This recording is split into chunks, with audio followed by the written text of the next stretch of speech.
The sun hung low over the dusty Arizona highway, casting long shadows across the worn-out sign of Maggie's Diner. It was one of those places where truckers stopped for coffee, locals came for gossip, and strangers came to disappear. The sound of roaring engines shattered the quiet afternoon as a dozen bikers pulled up, black leather, chrome gleaming, and skull patches glinting in the light. The leader, a man named Rex Ironjaw Martin, swung off his Harley with the kind of authority that made the ground seem to listen. Inside the diner, the chatter died instantly. Forks froze midair. Eyes darted away. No one messed with the Reapers of Redemption Motorcycle Club. But today, something far greater than fear was about to walk into that small-town diner. Something that would shake even the toughest man alive. Before we go any further, if you believe in kindness, forgiveness, and second chances, please take a moment to like, comment, share, and subscribe to Echoes of Kindness too. Stories like this one remind us that every heart, no matter how broken or hardened, has a reason to heal. Rex pushed open the door, his boots thudding on the linoleum floor.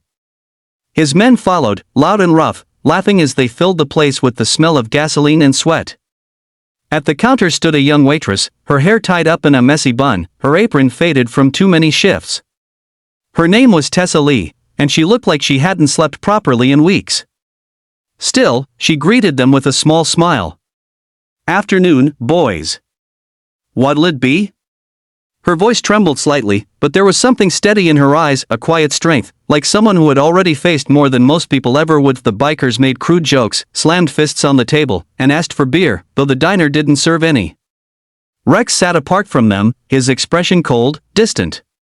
He hadn't smiled in years. Tessa walked over to his table with a pot of coffee. "You look like you've been on the road a while," she said softly. He gave a curt nod. "You could say that." His voice was gravel, worn and deep. She poured him a cup and said nothing more. For a long time, Rex watched her move around the diner, refilling cups, cleaning tables, taking orders. There was something about her, something familiar that tugged at the corner of his mind, like a melody he'd once known but forgotten.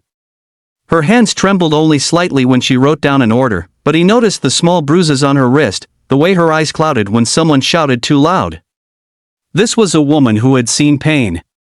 And somehow, that stirred something buried deep in him. After a while, one of Rex's men started getting rowdy.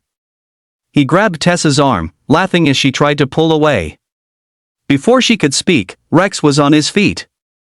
"Let her go," he growled, his voice so low it vibrated through the air. The diner went silent. His men froze. The biker released her instantly, mumbling an apology. Rex sat back down without another word.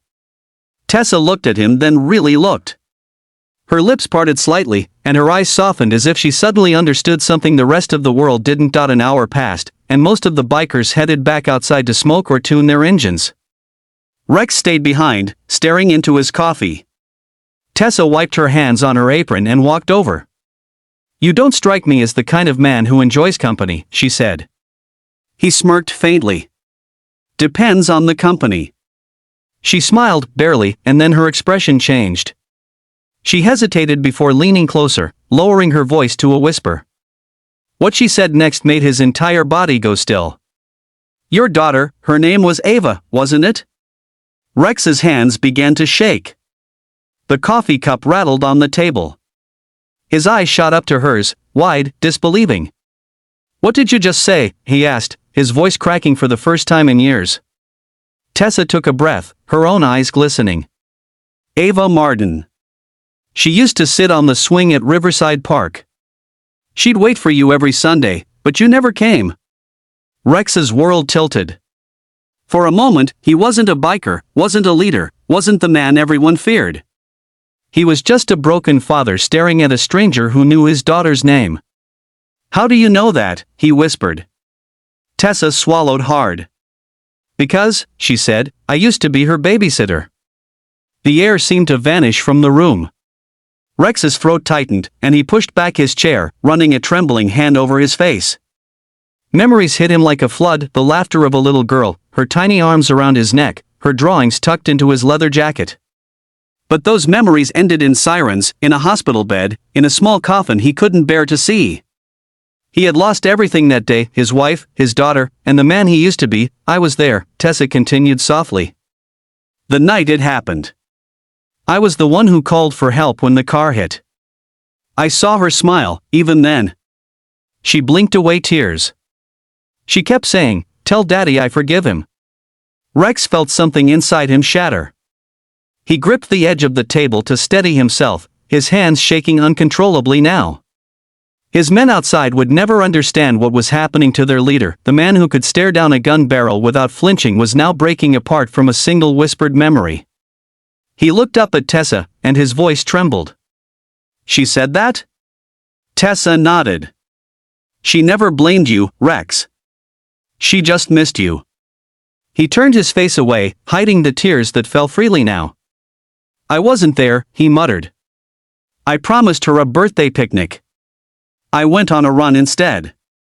I told myself it was for her money, security, but all she wanted was her dad." He pressed his palms against his eyes.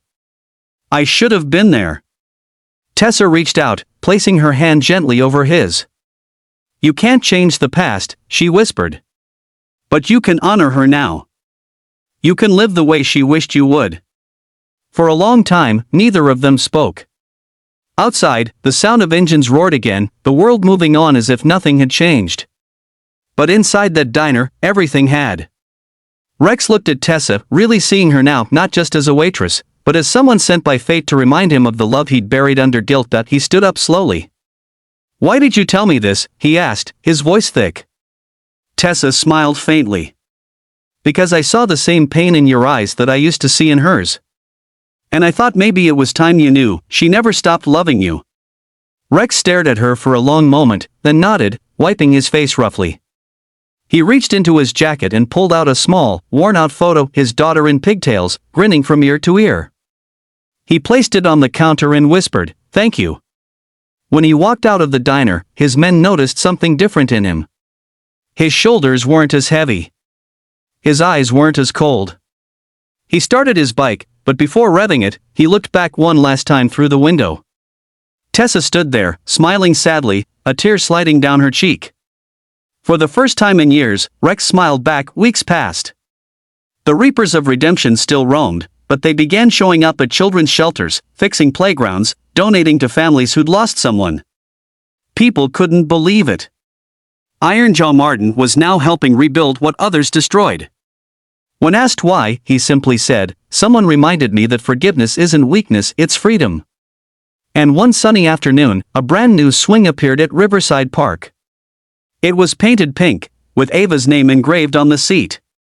Every year after that, Rex came to sit on the bench beside it, watching the kids play, smiling quietly as the wind carried laughter across the field. One day, Tessa came too.